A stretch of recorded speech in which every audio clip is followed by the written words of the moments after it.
Imana twirigiye ntabwo ari umutekamutwe, Imana twirigiye ntivuga itatekereje, ibyo yakubwiye yaba mu mamusenda no kubisohoza izabisohoza, ibyo yakubwiye mu cyumba wiherereye no kubisohoza izabisohoza, ibyo yakubwiye cya gihe cy'ubuvugi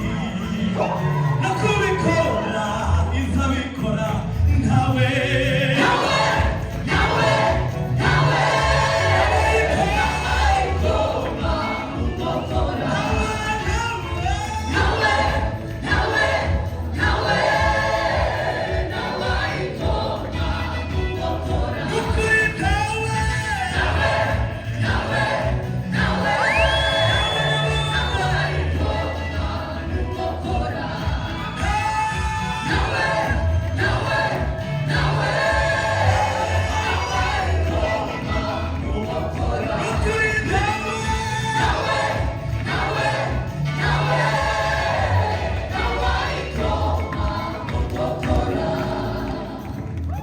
Gwitambere Imana ntibesha,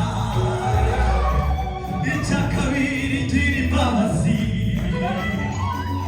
icya gatatu ijambo yidubwiye ubwayo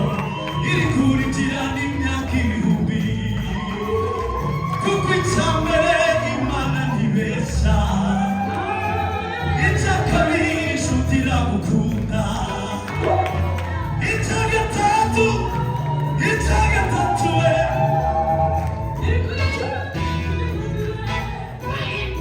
ngwitagatanga ijambo ivuga iyo ngayo irikurikira